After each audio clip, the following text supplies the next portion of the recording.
Hey there, and welcome back to the Conscious Love Show podcast. If you've been following along for a while, then you know that we dive deep into conscious relationships, personal growth, and transforming old patterns to create the conscious love we truly deserve.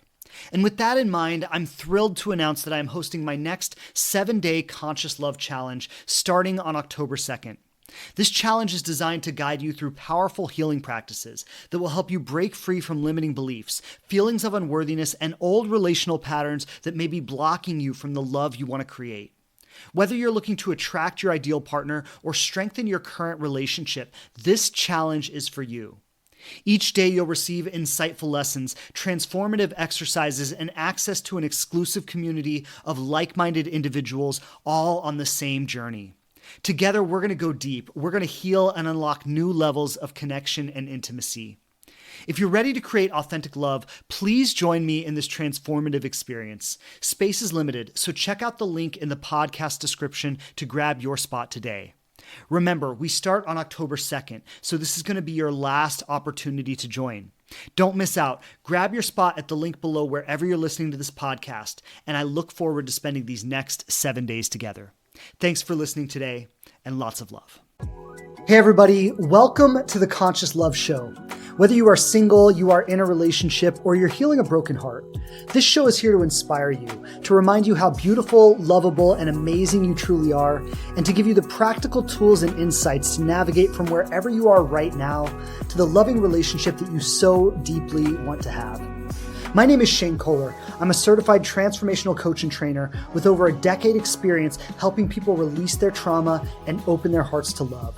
I've delivered seminars all over the world, coached thousands of people through my online platforms and programs, and every week I'm coming straight to you with the hottest insights and the best teachers around, bringing you powerful resources and profound conversations to heal your relationship with love, dating, and yourself. I'm so grateful you're here, and if it's your first time, welcome. You can count on me to always show up for you with my very best and a commitment to learn and grow myself so I can serve you to my maximum ability. Thanks so much for tuning into the show. I've got some awesome things planned for you today, so without further ado, let's dive in.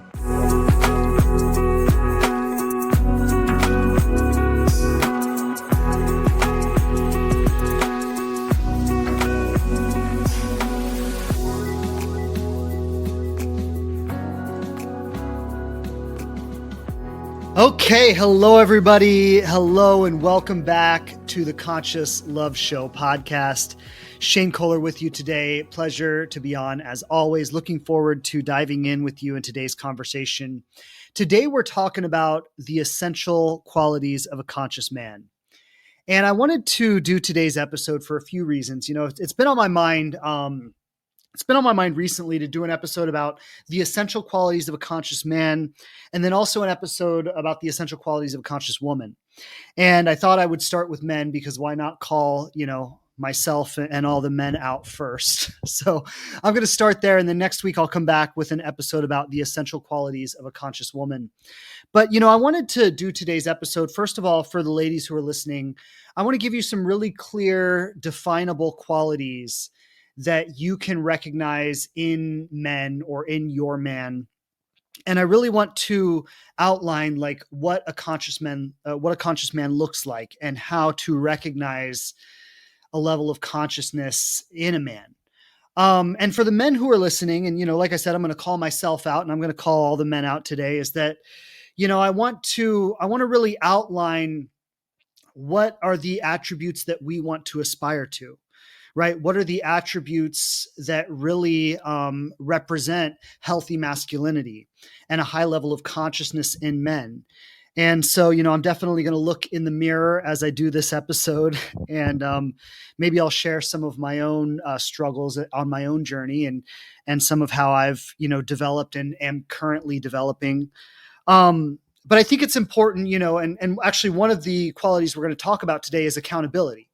Right. And I think accountability is a very strong, healthy, masculine quality.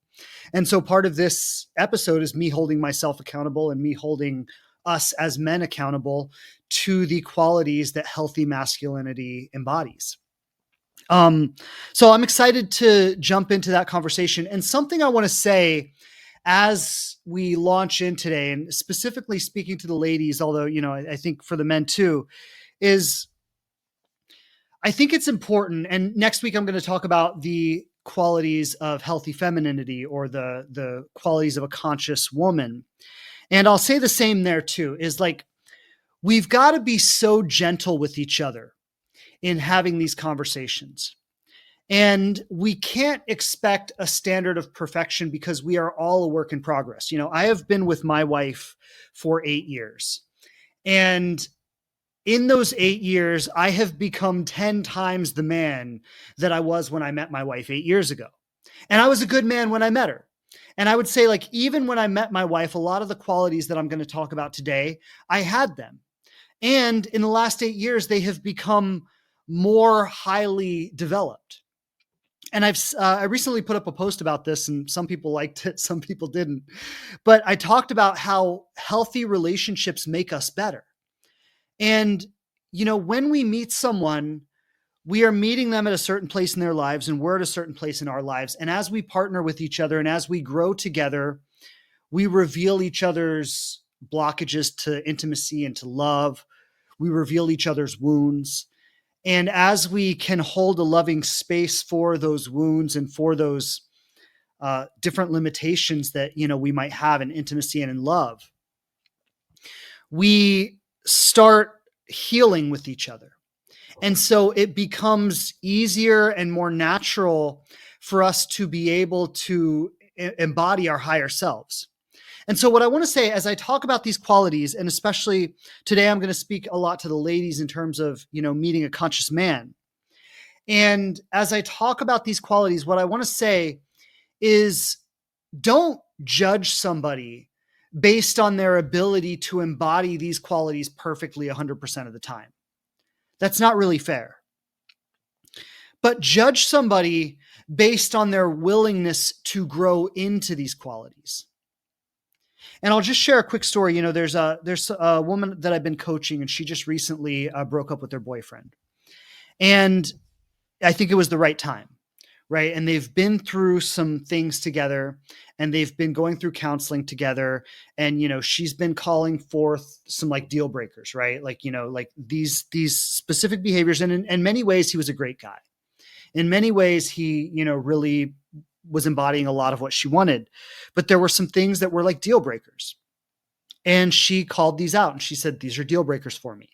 Right. And so they were getting counseling, and they were, looking at these things together. And it got to a point where after a couple of months, it became apparent that he was just not in a place where he was able to really be the man that she needed him to be. And it was such a powerful growth experience, I think, for both of them, right? For her to practice saying, no, these are my boundaries. No, I'm not going to accept these things. These are the things we need to work on, right? And so for her really holding that line and calling him to that plate, and to a degree, he stepped up to that plate, right? But after, again, a couple of months, and they did some counseling, and it got to a point where it was like, okay, like, I don't think that you're able to step up to the plate in the way that I need you to right now. And so ultimately that led to the fact that, like, it's just not a fit. It's not right for us right now. We're going to go our separate ways. But I think that experience was such a huge growth experience for both of them. And she walked away from it with an incredible ability to stand firm in who she is, in what she wants, to call forth a certain level from her partner, to communicate about her boundaries, to communicate about what she needs, to communicate about deal breakers, right? Like, she developed such a strength and resilience within herself to communicate her needs to her partner. And he's walking away from this experience with very clear insight about what he needs to work on to be ready for a healthy relationship.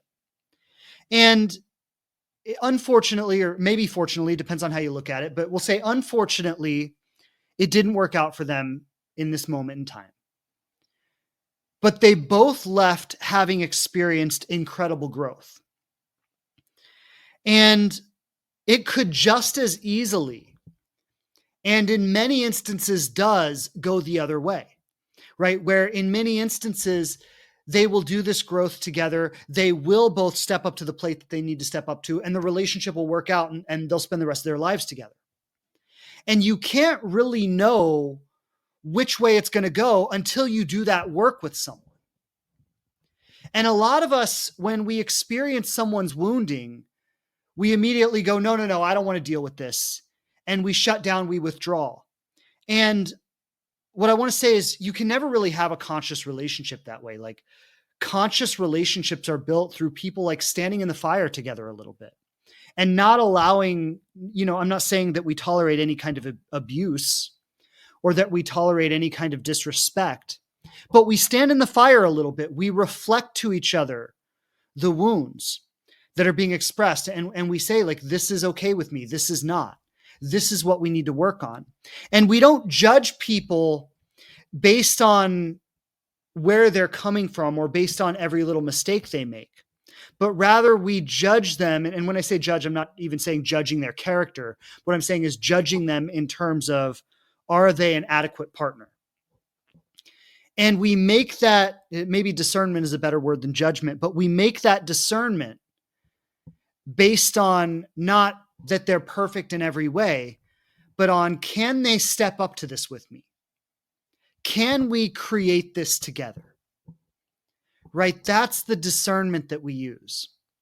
Can we heal together? Can we grow together? And so as I get into these qualities of a conscious man, I just want to encourage, especially for the ladies out there, that when you meet a man, don't expect him to have all these qualities perfectly every time.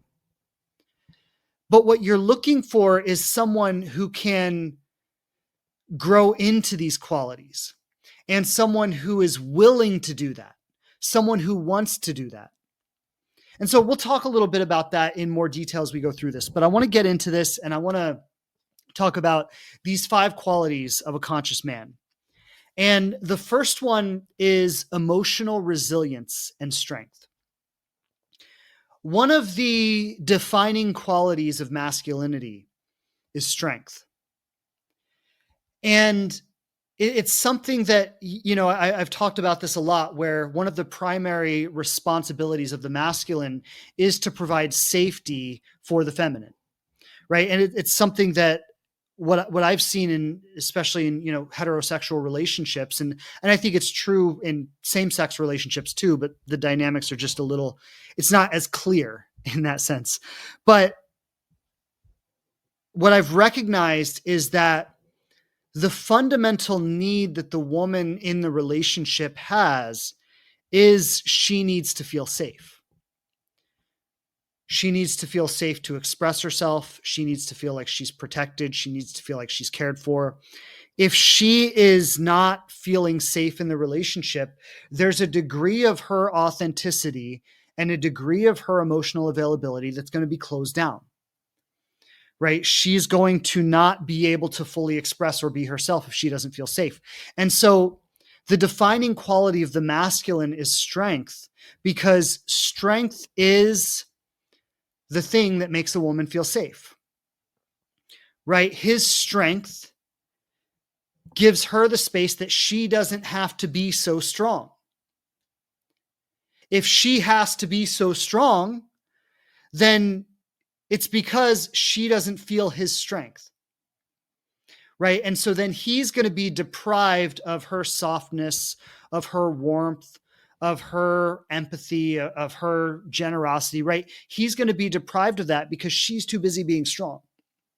And so the first thing I want to talk about in terms of qualities of the healthy masculine is strength. And specifically, when I talk about strength, I'm talking about a kind of emotional resilience. So, there's a big, I don't know if this is what we think. I think we've gotten away from this in today's world, but when we think about strong men, we often think about physical strength. Right. We think about a UFC fighter or the guys at the gym lifting all the weights. And that's a very masculine thing to do, right? To go lift a ton of weight and to get in the ring and to fight with each other. And I mean, I don't think that's a bad thing. Like one thing that I'm going to touch on today is that, masculine energy needs a place to be directed.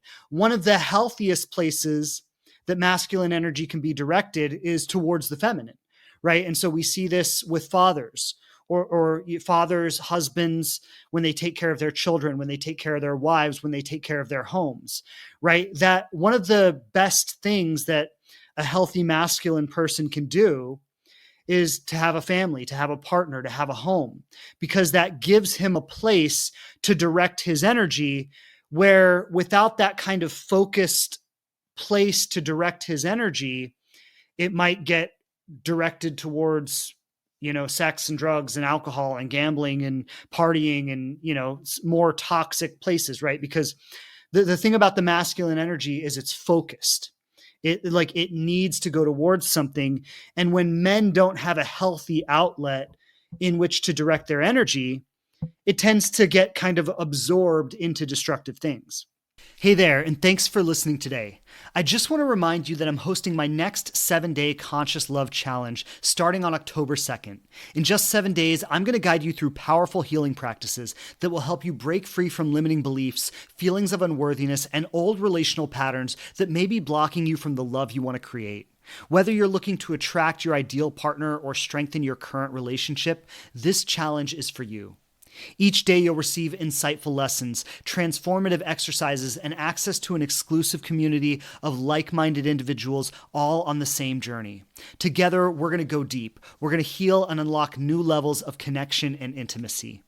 If you're ready to create authentic love, then please join me in this transformative experience. Space is limited, so check out the link in the podcast description to grab your spot today.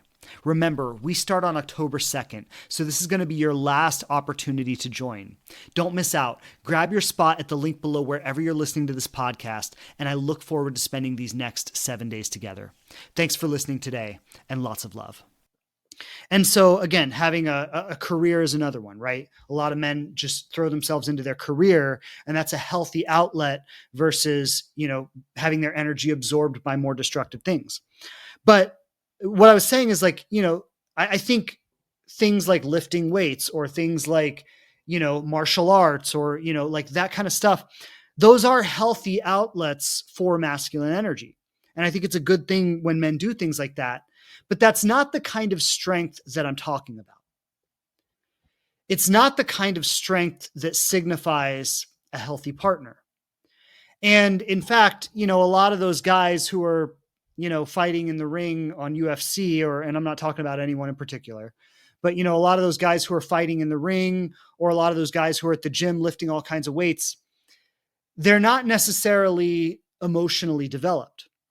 And so while they might be strong, they're not strong in the way that we really need men to be strong in today's world. Now, if we were in a hunter-gatherer society and we needed men out there, chasing down wildebeests with a spear, physical strength might be a more essential thing. In today's world, it's not highly essential. Maybe it's desirable, but it's not highly essential. What is highly essential and what we need from men in today's world is emotional resilience. And so what do I mean by that? One thing I mean is that he remains grounded in adversity.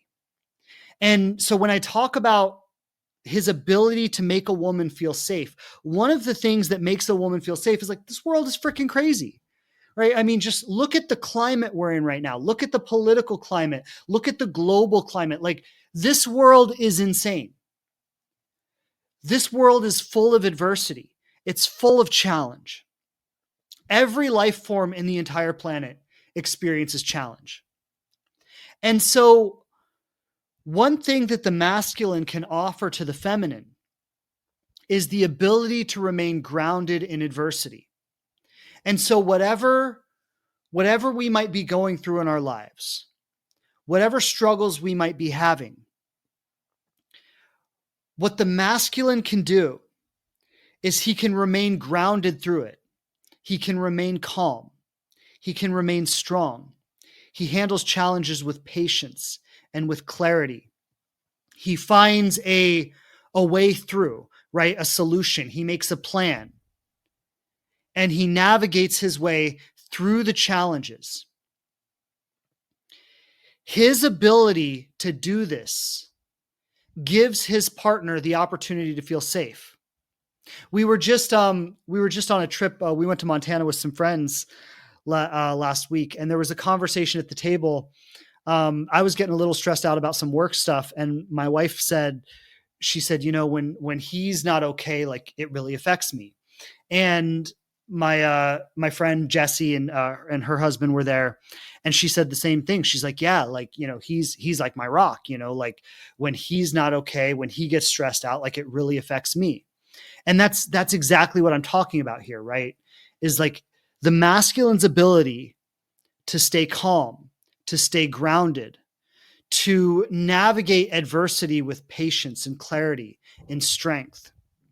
That creates a space for the feminine where she feels safe.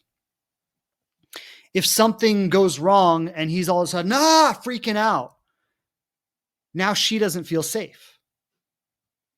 Right? I remember this was with my ex, probably 10 years ago now, but we got in a car accident. And I was, I was talking to the woman, and there was a woman who rear-ended us. And so I was talking to her, and I'm like, are you okay? And, just making sure she was all right. And, okay, like, what do we need to do? And okay, are we going to have the police come? I don't even remember what we did, right? It was a long time ago. But I remember something that my ex said to me at the time. And she was just like, I really appreciate the way you handled that. She's like you just made everything work so smoothly. And she's like, my ex would have been flipping out and screaming and kicking the tire and all this stuff, right? So it's like the masculine's ability to remain calm and grounded, to show that, to have that emotional resilience in times of adversity and times of challenge, that provides safety for the feminine. On a similar note, right? His ability to hold space. And when I talk about his ability to hold space, I mean like his ability to, for example, when his partner is stressed, when she's emotional for whatever reason, when she needs to cry, when she needs to release, when she needs to, when she's overwhelmed, right? His ability to hold that space for her. Something the unhealthy masculine will do is when his partner is freaking out or having, a hard time, he's like, why are you being like this? Why can't you just get it together? Why are you always causing problems? Something I see from, we could call it the wounded masculine, right? Is this inability to hold space.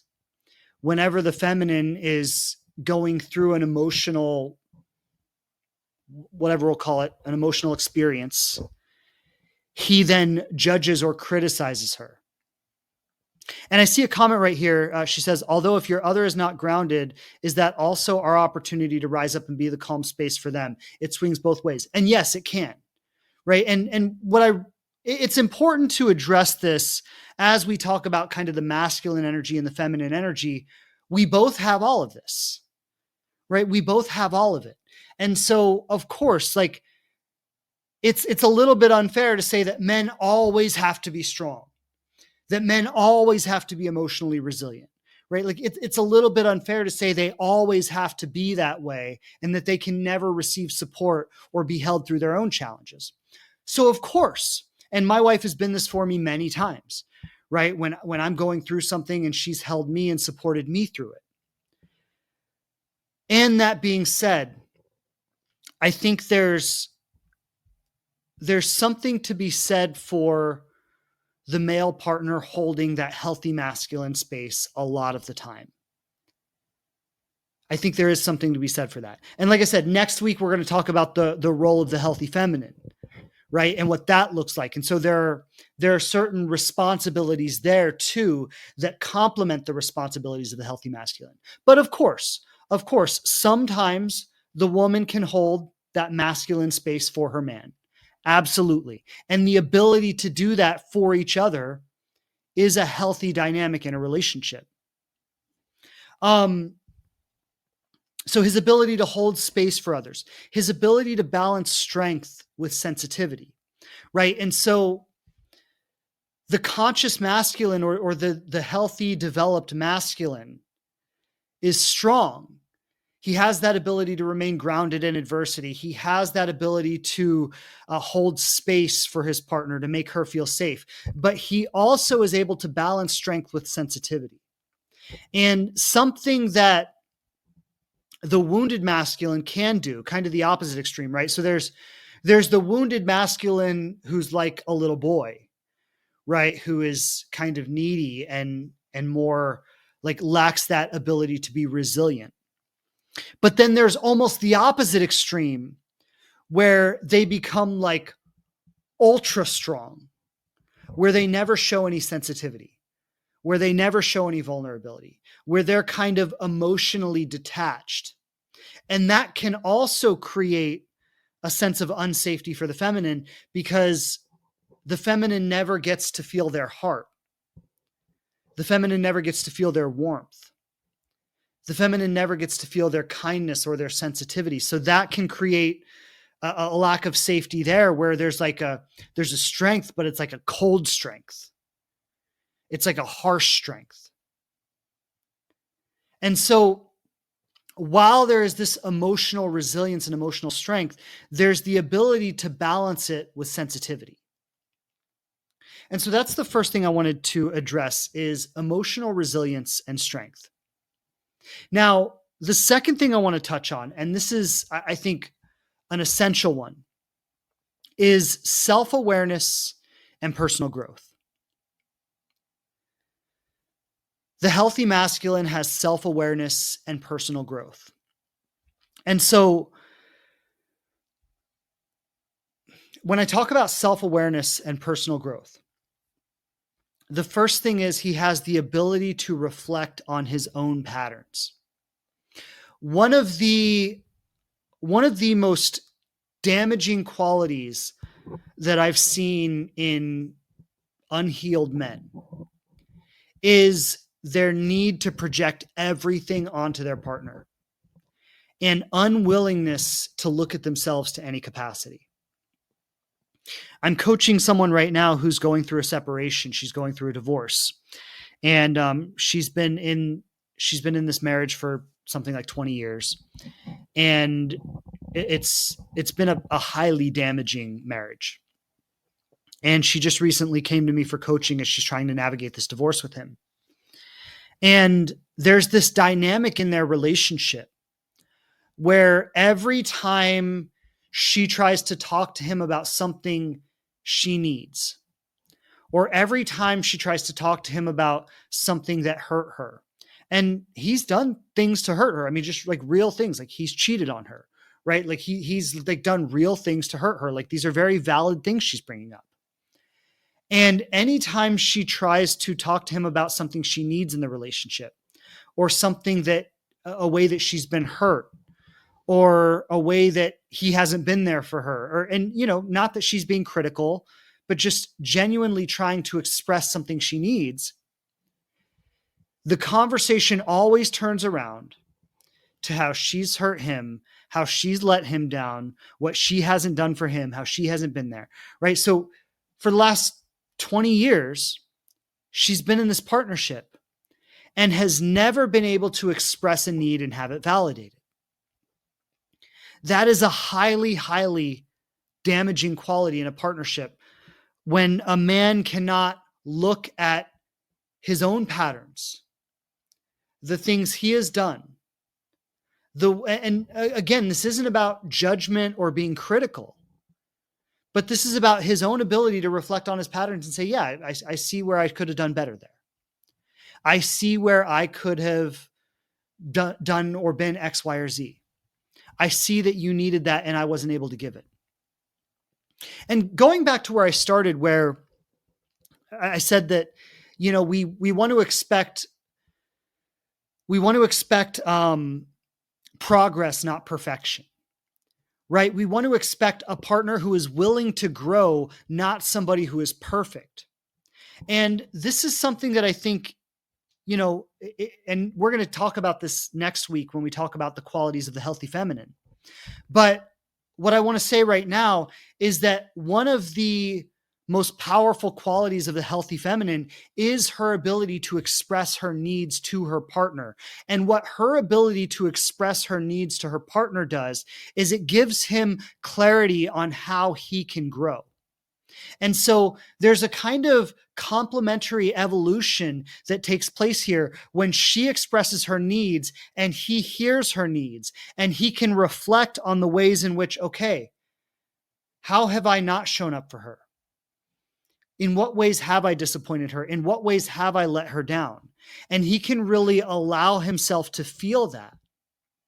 And you might say, well, that should go both ways. And of course it goes both ways. But the masculine energy is the providing energy. And we've talked about the responsibility for the masculine to provide safety, right? Of course this goes both ways. But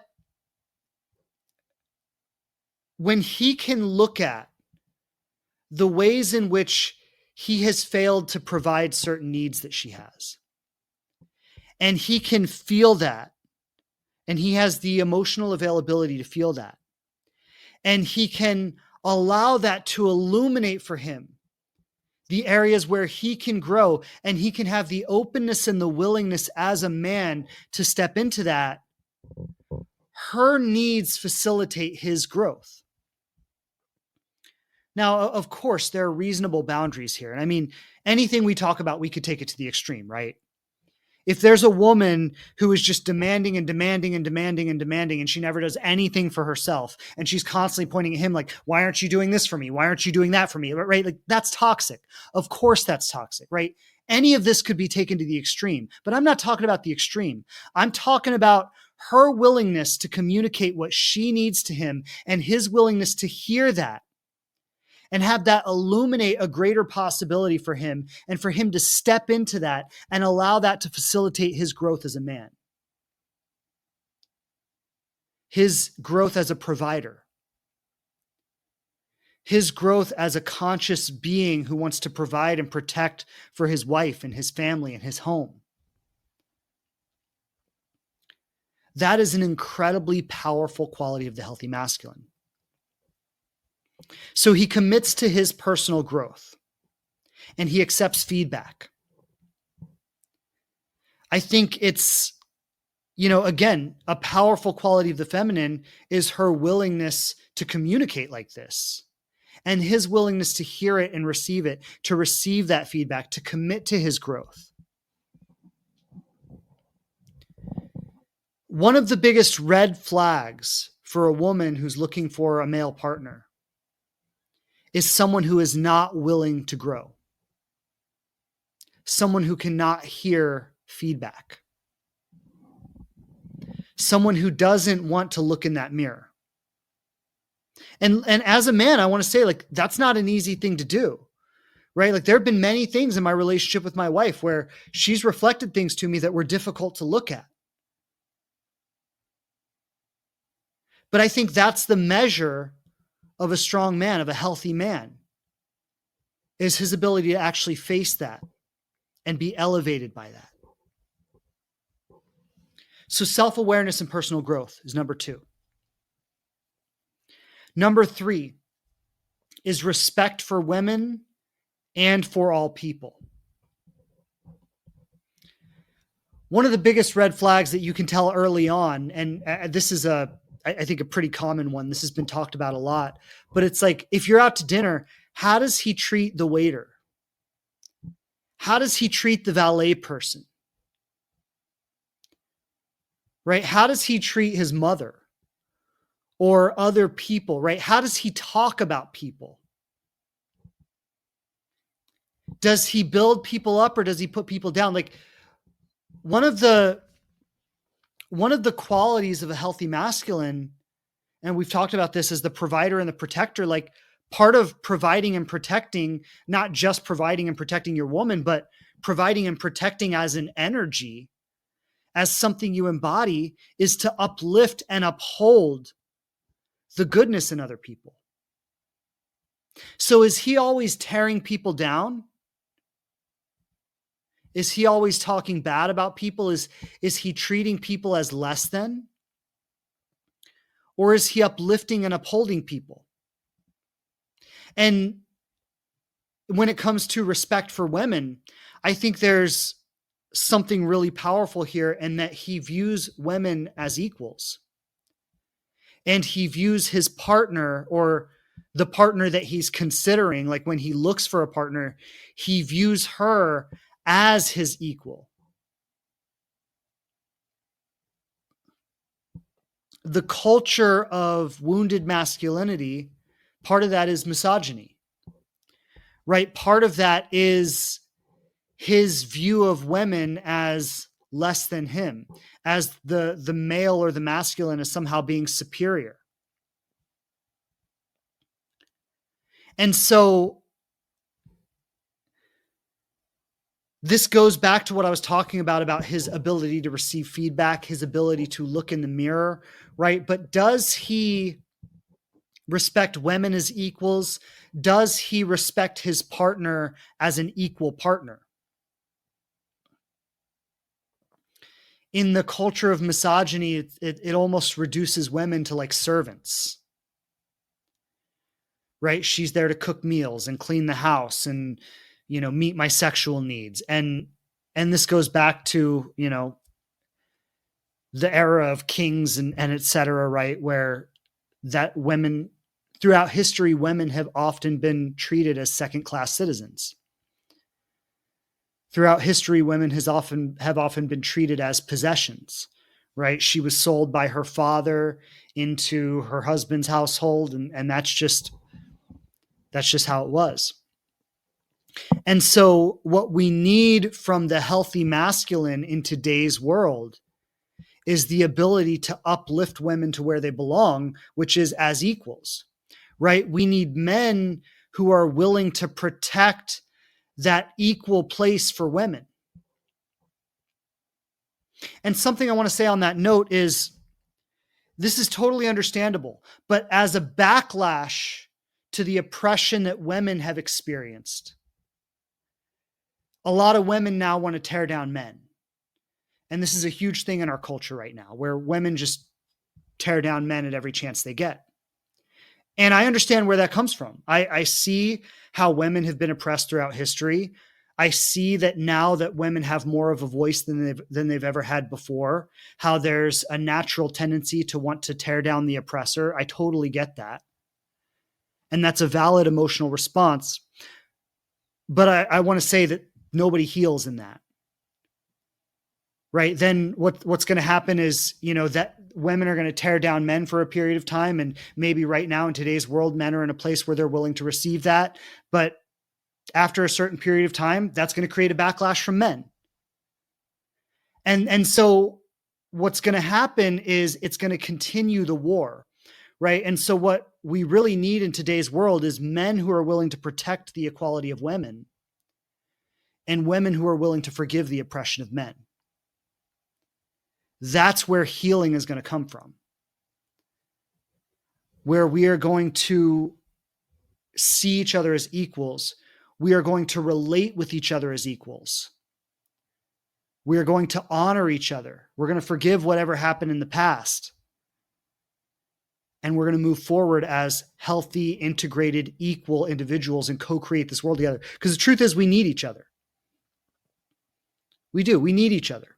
And I think how the fact that we need each other and how vulnerable, like the fact that we need each other makes us very vulnerable to each other. And we don't like that. And so it's easy to oppress and to attack as a way to avoid feeling that vulnerability. But that's not healing, right? Healing comes through embracing that vulnerability and accepting that we need each other and fostering healthy relationships where we can serve each other in the ways that we need to. But going back to today's topic, the healthy masculine has a respect for women, viewing women as equals, has a respect for others. Something I think is part of this is his willingness to honor a woman's boundaries. One of the clearest signs of the toxic or unhealthy masculine is his desire to try to override a woman's boundaries. And there are different ways that he does this. Sometimes he does this through force, which is an extremely toxic expression. Sometimes he does this through mocking, right? He'll make fun and he'll criticize her. Why are you being so difficult? Why are you being like this? Why do you make everything a problem, right? When she tries to assert her boundaries, he tears her down or makes fun of her or diminishes her for doing so. He tries to make her feel shame or guilt for having a boundary.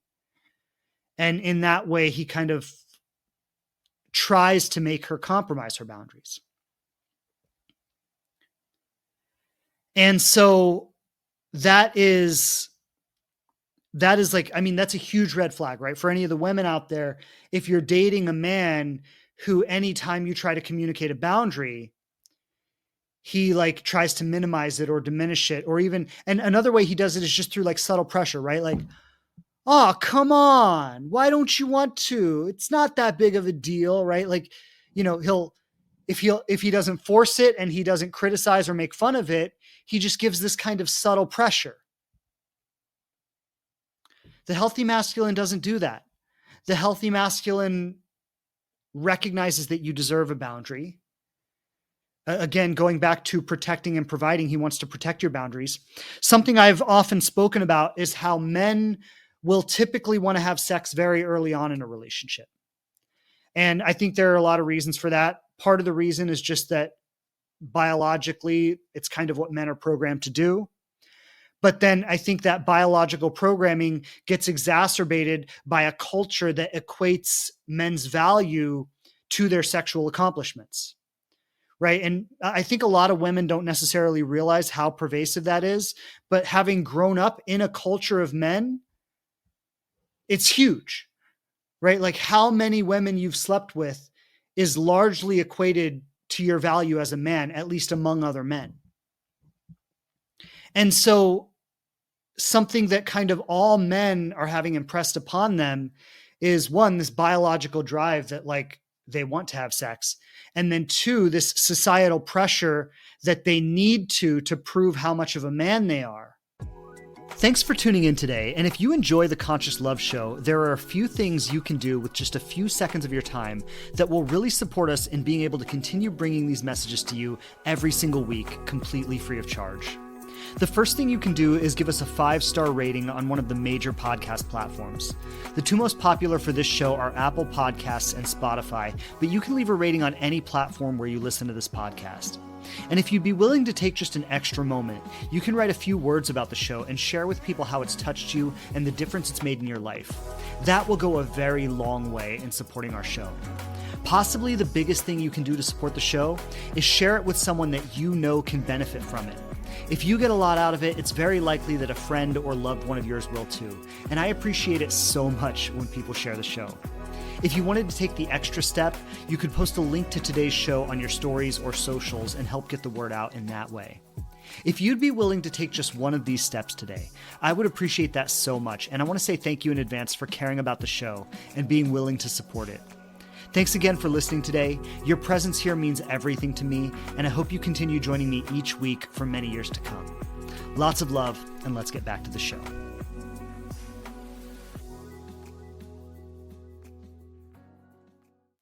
And these two things combine that when you meet a man, unless he's done an incredible amount of personal growth, he's probably going to want to have sex very early on in the relationship. And I think, I'm just saying this as a man who's grown up in a culture of men, I think that's very understandable and it's not something to be judged or criticized.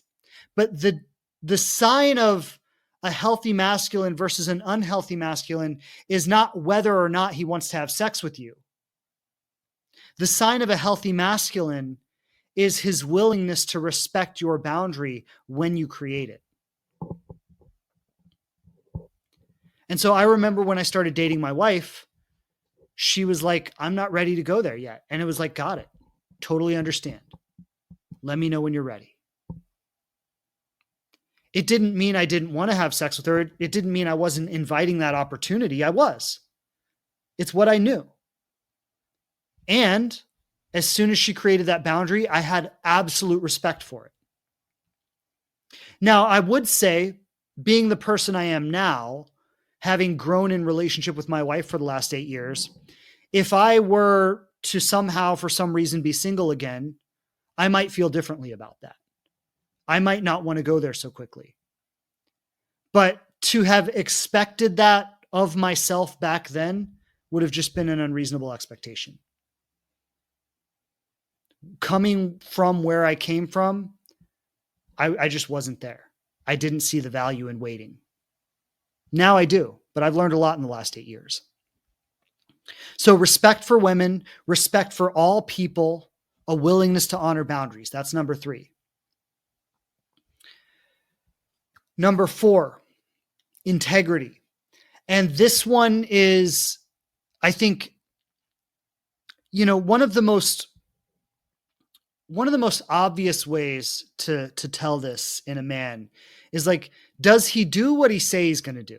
If he says, I'm going to call you tomorrow, does he call you tomorrow? Is he consistent? Like, is he making you wait for days to hear a response, or is he replying? Right? If he says like, let's go out this weekend, is he trying to make plans? Like, I've seen a lot of men do this where it's like, yeah, let's go out this weekend. And then you won't hear from them till Friday. And they're like, hey, are we getting together? Right? Like, again, that doesn't create safety. Right? His role as the masculine is to provide a sense of structure, so the feminine can feel safe inside of that structure. And so the way you create structure is like, hey, I want to see you this weekend. Are you free on Friday night? I'll pick you up at 7 or whatever. Right? But so his words and his actions are aligned. A lot of men, and I don't even think this is malicious, but I think it's immature. And I think it comes from lack of awareness. But a lot of men will be in a moment with a woman, and maybe it's because they're being physically intimate, or maybe it's because they've had some really deep conversations and he's feeling very close to her. Or maybe it's, there are different reasons for it, but he'll be in a moment with a woman and he'll say something like, I've never met anybody like you. You're the kind of woman I want to spend my life with, whatever, right? He'll say these like lofty things. And then the next day, he will treat the relationship as though it's casual. And a lot of women are like, was he just lying to me when he said that? Was he just full of it? And like, I don't think he was full of it. I don't think he was lying.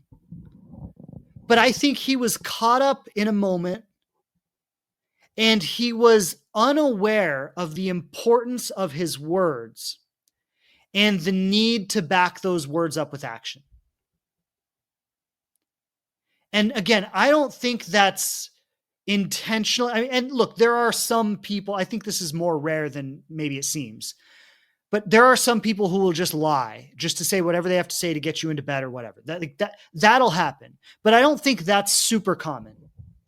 I think what's more common is a lack of emotional maturity where some men don't really realize how important it is to back up the things they say. They think it's okay to freely express whatever they're feeling in the moment without acknowledging the importance of whether or not they're willing to follow through with that. And like, this was something that I learned, I guess, pretty early on. Like, I was never the kind of person who did that. And I'm not bragging when I say this. I guess it's just something that I intuitively felt. But for me, it was like, I understood that my words had some gravity. I understood that I shouldn't say things to a woman about what I feel without a willingness to back those things up. And I think that's a level of maturity that, again, I'm not bragging. I don't know where that came from. It's not something I did for myself, but it was something that I always kind of understood. And I think there are a lot of men out there who don't really understand that.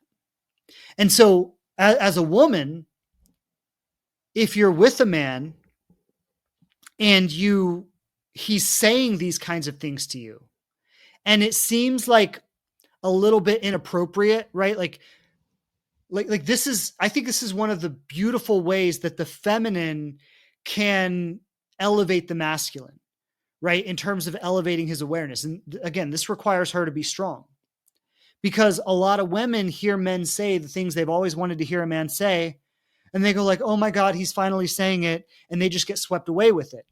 And that's something you don't want to do. So if you're with a man and he's saying things to you that seem inappropriate for the level of relationship that you're at, right? Where you've been on 2 dates and maybe, you're at your house and you're making out and you're feeling really close and he starts saying all these things to you. And you're like, we've only been on 2 dates. Like, this is a little bit much for our second date. Instead of getting swept away by that, I would call him out on it. I would say, look, these are really nice things you're saying to me, but let's be real. We've only been on 2 dates here. And I don't want you to make a bunch of promises about, what you're feeling right now, and then you're going to feel different tomorrow. So let's hold off on this kind of conversation until we've been on a few more dates and see where things go, right? Like, I think that is a really powerful way for the feminine to hold the masculine accountable. And what's actually going to happen when you do that is he's going to realize like, oh shit, like this woman is not easy. Like, this is a high value woman who like demands a certain level of self-respect.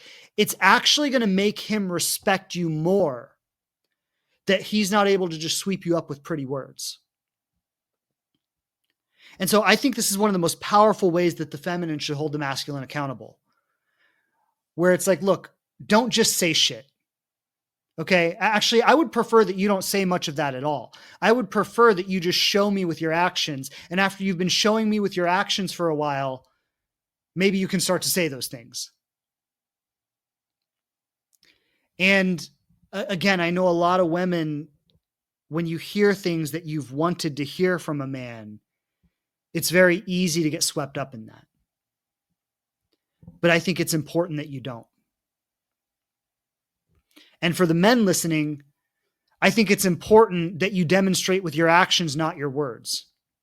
Show more, say less. It's okay to say whatever you want to say, but make sure that you're showing more with your actions than you're saying with your words.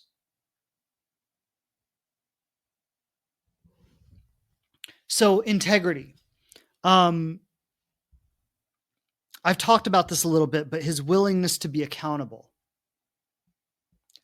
I think his willingness to be accountable.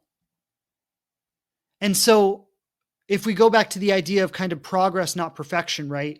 You're not expecting someone to be a perfectly manifested version of all the healthy qualities. You're understanding that we're all a work in progress. But his willingness to be accountable makes the difference, right? Like, that's what shows you, okay, progress, not perfection, but is he progressing? Well, how do you know? How do you know that he's progressing? You know that he's progressing by his willingness to be accountable. If he's not willing to be accountable, he's not progressing. So when you say something like, listen, don't fill me up with pretty words, I just want to see it in your actions. If you really mean that, if you really mean what you're saying right now, you will show me with your actions. He's accountable when he actually shows you with his actions. So his willingness to be accountable will be like, okay, yeah, got it. I hear you. You want to see action? I'll show you action, right? And so he's being accountable, and then he shows you with his action. Right? If something happens, again, you can't expect someone to be perfect, but what you can do is you could say, listen, that thing you just did, that thing you just said, that's a deal breaker for me. I'm not okay with that. If we're going to be doing this here, if we're going to have this relationship, that kind of things is not going to be okay. His willingness to say, got it, I hear you. And then to adjust his behavior. That's accountability. I just want to say this. A lot of us really struggle with that kind of communication. A lot of us struggle with holding people accountable. And the way we cop out of that, the way we cop out of having accountability in our relationships is to just say, well, if they were the right person, they wouldn't do it in the first place. And I want to say like that come from like, oh, if they were the right person, they just would never do it in the first place. That is not a healthy, integrated adult perspective. That is a wounded child perspective. And what you're really saying is you don't want a partner, you want a parent. Right? Where I don't want to have powerful communication. I don't want to have to communicate about needs and deal breakers. I want to be a child and have my partner be a parent where they do everything perfectly and I don't have to be involved in it. That's not a healthy, integrated adult perspective. It's just not. When we show up to relationships as healthy, integrated adults, we recognize that, going back to what we talked about with equality, right? Being equal partners have equal participation. Yes, there might be certain roles that the masculine is more adept to fulfill, and there might be certain roles that the feminine is more adept to fulfill. But equal partnership means equal participation.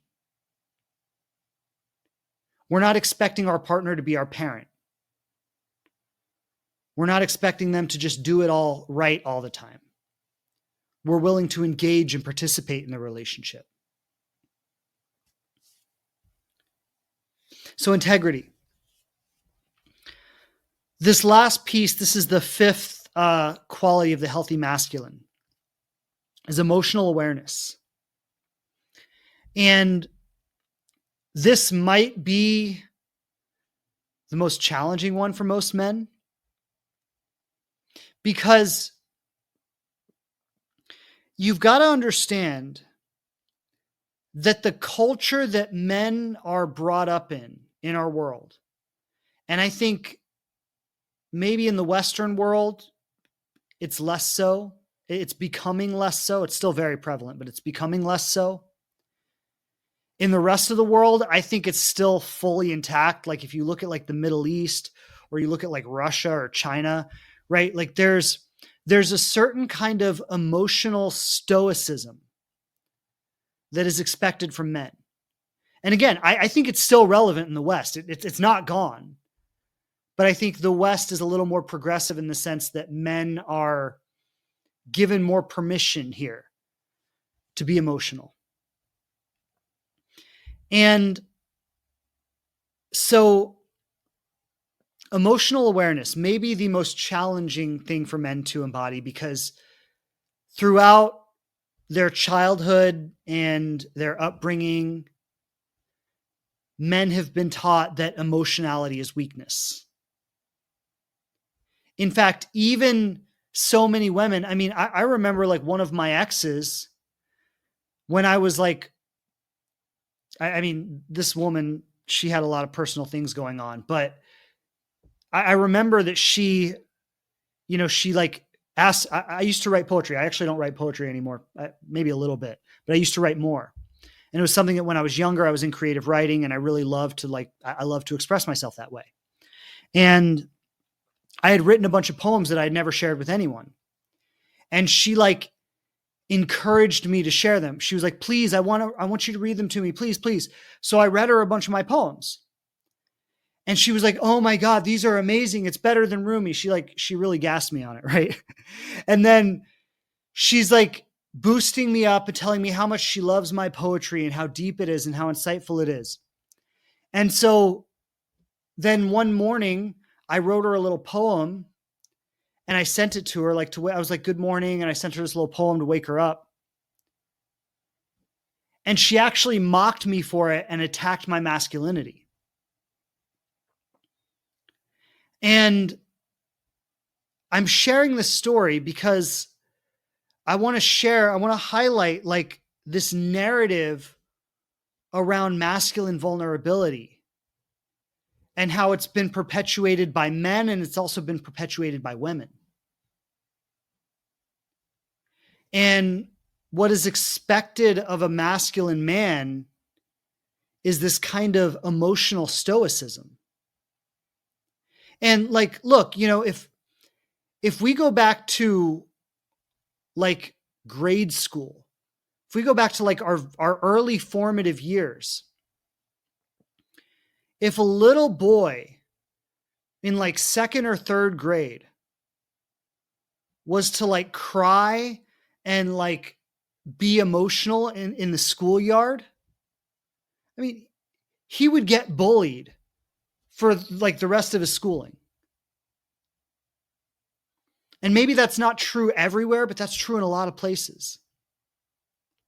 And so this need to be emotionally stoic is like so deeply ingrained for men.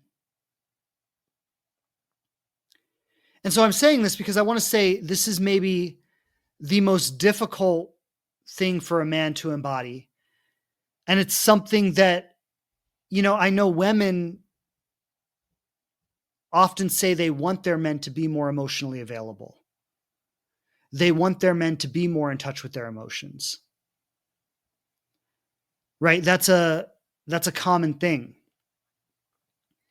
And I think that requires a woman in partnership with a man to hold a very sacred space for him to express that.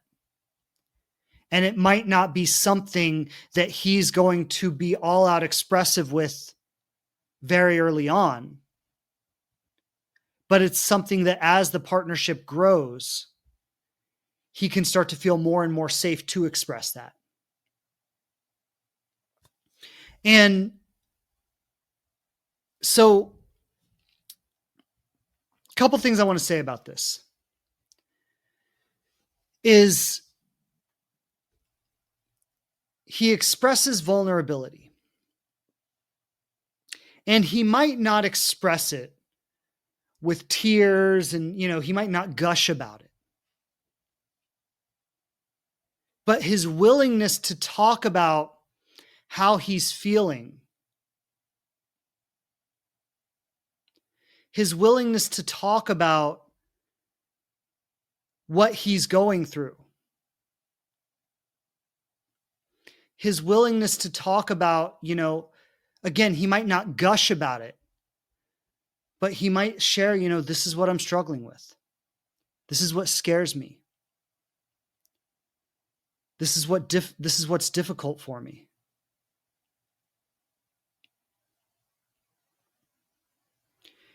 There's a willingness for him to acknowledge his weakness, the areas where he feels weak.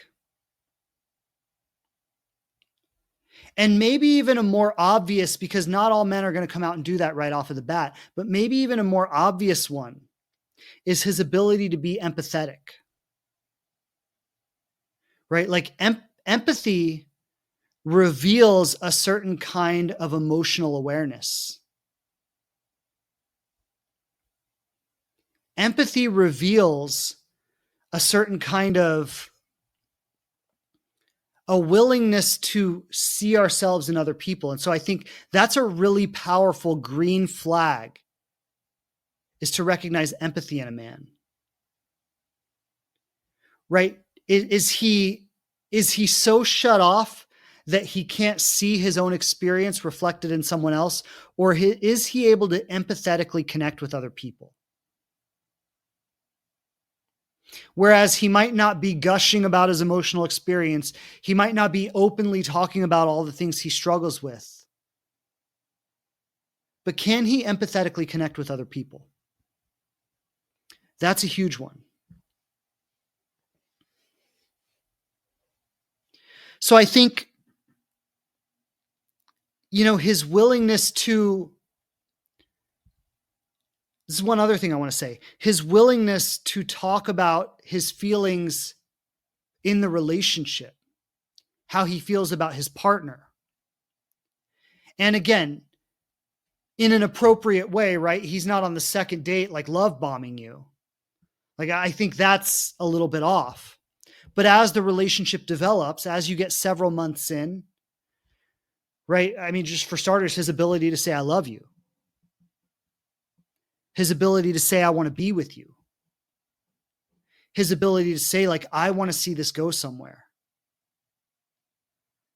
right? His ability to say, like, you're the kind of person I want to marry, like his ability to express his feelings and desires in the relationship.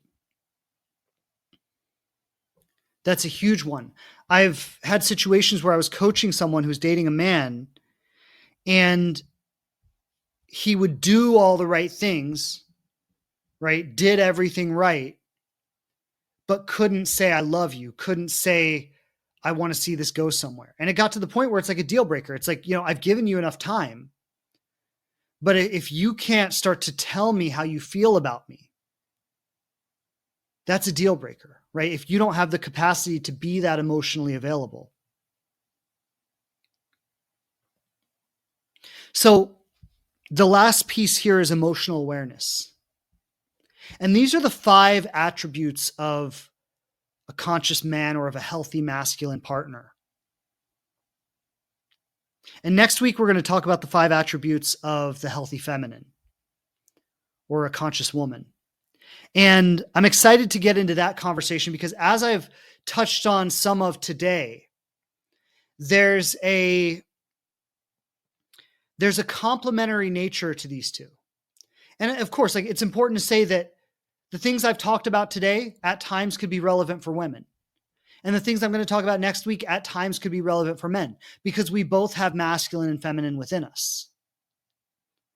Right? So it's not to say that a man should always be this way, but we've also got to understand there are certain cultural conditions in which men are brought up in and which women are brought up in. There are certain expectations of masculinity and certain expectations of femininity. Right? And so largely for a man who identifies as a masculine partner, who wants to be a man for a feminine woman, these are the qualities that resemble consciousness and healthy masculinity. And next week, we're going to explore the qualities that resemble consciousness and healthy femininity. And so I want to open up for any questions, if there are any. Happy to take a couple of questions today. If anyone has anything you'd like to talk about, go ahead, drop it in the chat. Okay, so Carrie Beckner is asking, what is the best way to allow a man to feel vulnerable if you have previously made him feel emasculated? Awareness, apology, and then you said you're adding to the question to feel safe being vulnerable. Keep in mind he hasn't done the work, so probably not, and need to give him space to heal. Yeah. So, I mean, I think apology, awareness, as you said, and then acknowledgement, 3 A's, right? That's cool how that worked out. Apology, awareness, and acknowledgement. Maybe I'll turn that into a system. But so apology, awareness, and acknowledgement, right? So I shared about this a couple of weeks ago. I did a podcast about the core needs of the masculine and feminine. And I shared that the core need of the masculine is to feel appreciated. And so the way you appreciate is through acknowledgement. And, I think it goes a long way.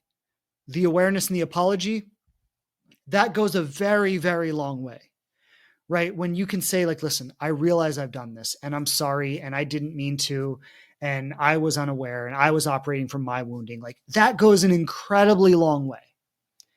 And also stopping the emasculating behavior, which is, adding to that. But then from there, it's the acknowledgement, right? Like, honey, I really appreciate you. I really appreciate what you're doing. I see your effort. I see how much you care. I see that you love me. I see that you take care of me. I see that you're trying. Now, you added in your comment that he hasn't done the work. And I mean, maybe he hasn't done the work. Is he doing the work would be another question. And, sometimes you may have emasculated him to begin with because he wasn't in a place where he could really be the safe masculine partner that you needed.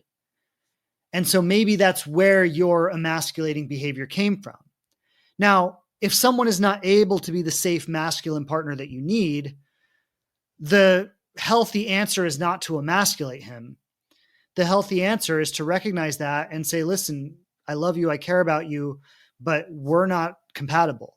We're not a fit. And so that, maybe if I remember, I may be getting you confused with someone else, but if you were talking a couple of weeks ago, I believe you were the person who shared that you had ended up leaving your partner. And that may have been the right thing for you to do. Right. So, I guess to answer your question, or for anyone who might be in a similar situation, if you find yourself wanting to emasculate your man,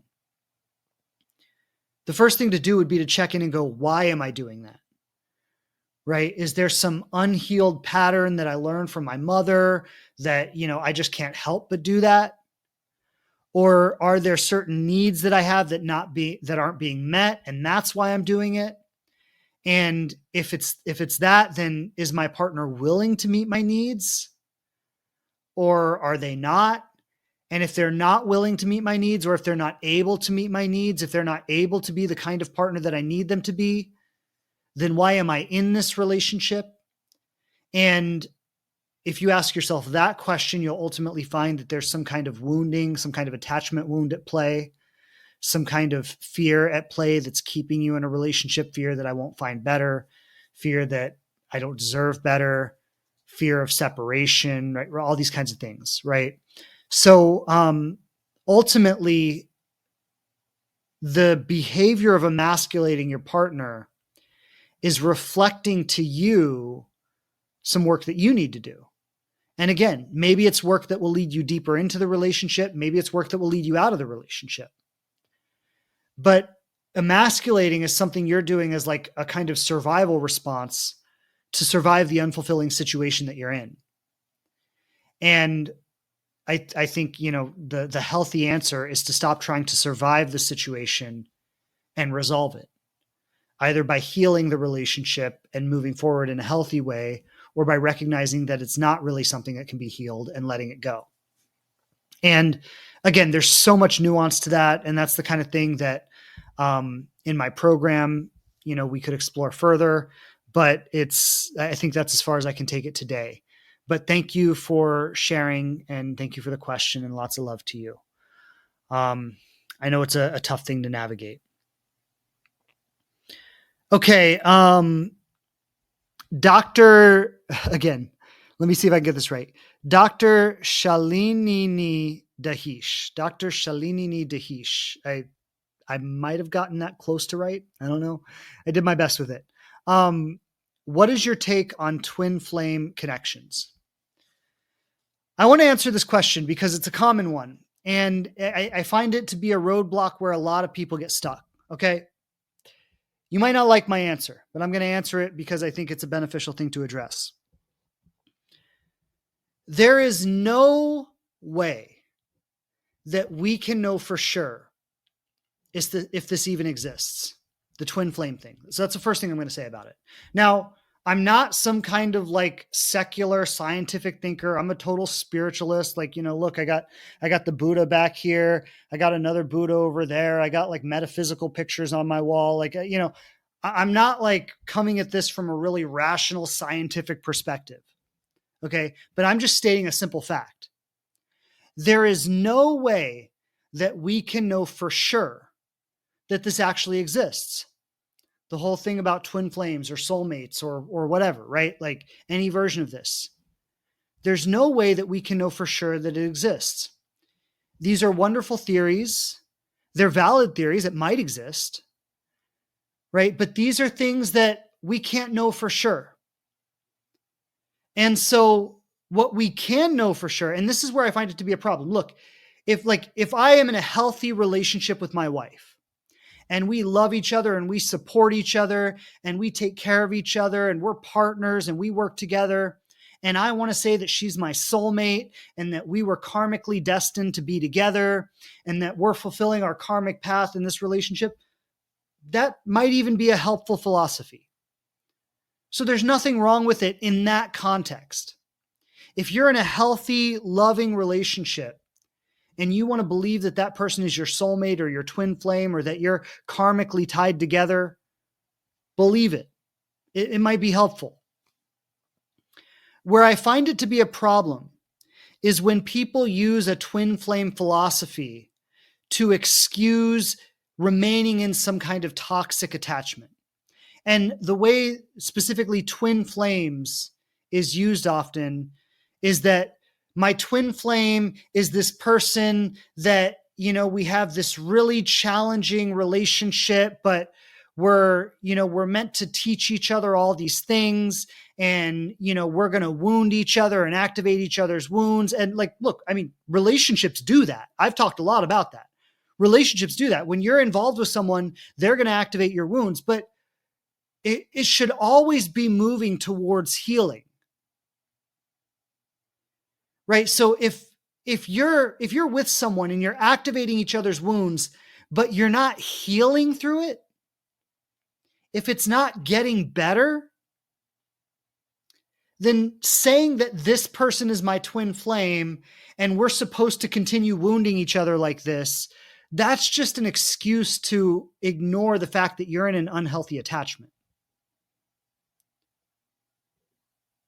I don't think whoever God is or whatever karmic spiritual laws are out there, I don't think that would want that for anybody.